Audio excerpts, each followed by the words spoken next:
In this video, we're going to continue this exercise and we're going to implement our solution using Java and VS Code.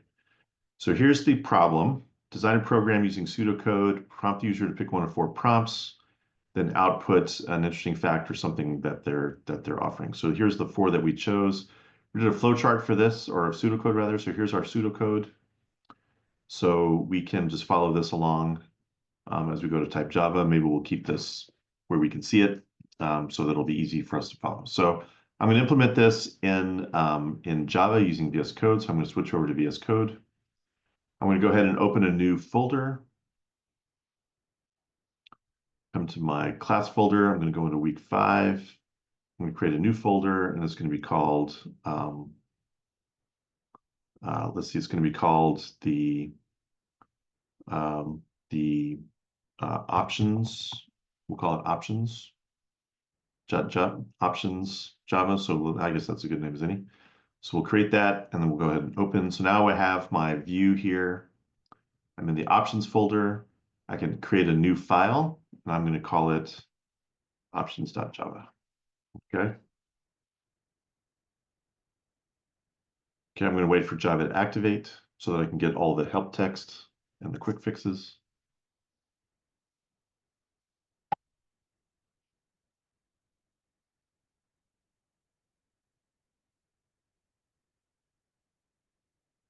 Okay, Java's ready. Public class. Let's see, we get a help text there. Public class options. Okay.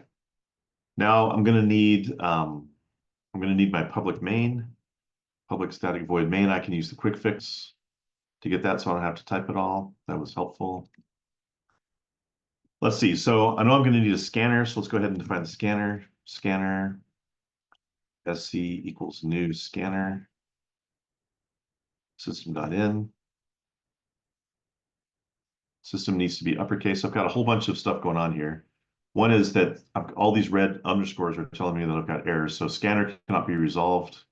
It says, so I can use the quick fix on that to import the scanner, and it puts the import up at the top. I'm getting this underscore on system. It says it cannot be resolved, and that's because I've misspelled it. It should be system with a capital S. Okay. All right, so now that's good. Okay, so I had some errors there. As soon as I see errors, I want to stop what I'm doing and fix them because I don't want to get a bunch of errors. Otherwise, I'll never finish this program. So let's go back to our example. So now we want to declare the option. We want to do 4 outputs. Okay. So let's go ahead and say string option. We'll declare that, and then we'll do some outputs. System.out.println. We'll say 1. See a division problem.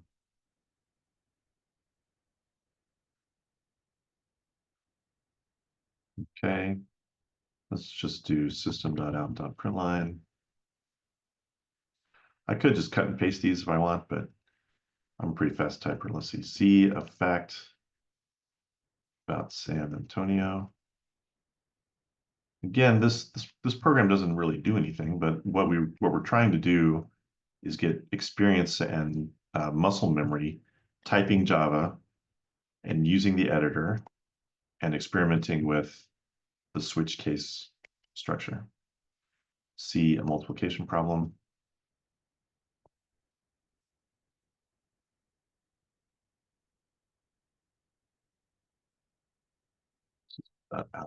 Println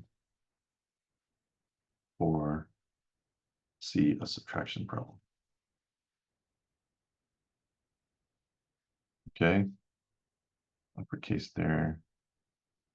System.out.println. Please choose an option. Okay, so I typed all that. I've got an error here on red underscore, and it's because I've misspelled out. So I'm just going to fix that, and my error goes away. I've got yellows because I've defined these variables but haven't used them for anything, but that's okay. That's what I expect to happen at this point. I could run it at this point just to make sure it works. So all it does is just do the output and stops. Okay, which is fine. That's what it's put. That's all it does right now. So that's good. So now I can do the input. So I can say option equals scanner.nextLine. So now I'll get an input from the user.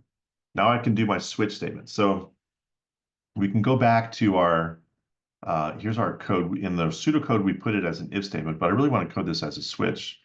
So we can go back in our uh, in our in our slides, and we can see an example of a switch statement. Okay, so we're going to do switch, and we're going to do option, and then we're going to do case 1, case 2, case 3. In this case, month is being interpreted as an integer. We're going to interpret it as a string. So these will be 1 in double quotes.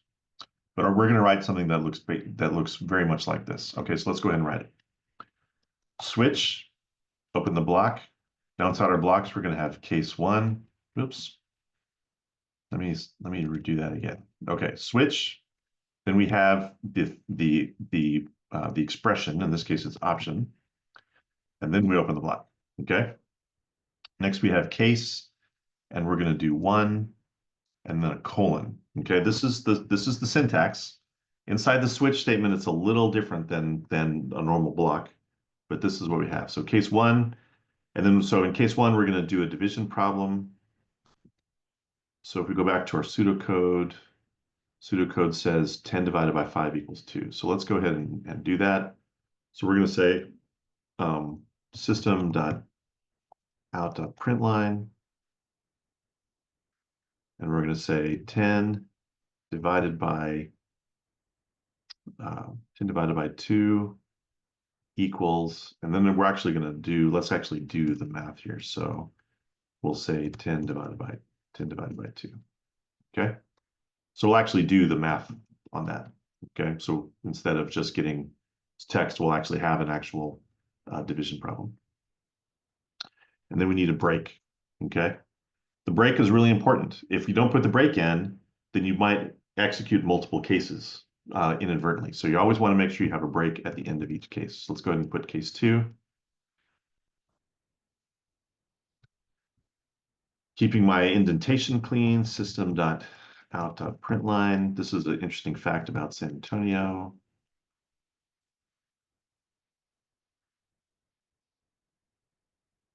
Seventh largest city in the US. Okay, break. Case 3, keeping my indentation clean. This is a multiplication problem. Let's see we did 4 times 5. So let's do 4 times 5 equals, and then we'll do concatenation, and we'll just do 4 times 5. Notice when I do the math in inside the concatenation, I put it in parentheses. This is so that the print line statement is going to interpret this. It's going to do the expression inside the parentheses. It's following the order of operations here. It's going to do the expression inside the parentheses, and which will yield 5, and then we'll print that out as an integer. So if you leave the parentheses out, depending on what you're doing here, the print line may not interpret that correctly, and may not give you the result that you're after. So it's it might work, it might not work. It really just depends on what's in there. So it's always a good idea to use that those parentheses to follow the order of operations. I get a break at the end of case 3. Here's case 4.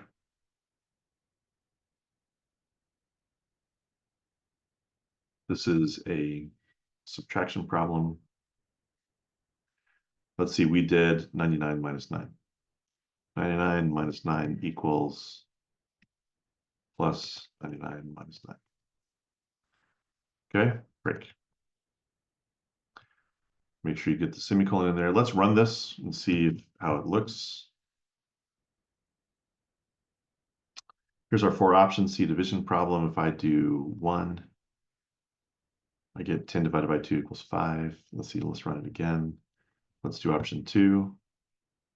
Okay, that works. Okay, but what if I do like 7? That's not a valid option. Nothing happens because I didn't code the default case. Okay, so let's go ahead, come back here, and we'll code a default in our select. And here we'll just print out a message that says that is not a valid option. Okay, and then our program is over. And so we'll just close the scanner and we're done. So let's run it again, make sure it works. So if I enter a 3, I have a typo there. That should be a multiplication symbol, not the number 8. Let's run that again. 3. All right, that looks better. Run it again. 4. There's my subtraction. Let's run it again. And this time let's do an invalid one. Let's just say AA. That's not a valid option. Okay.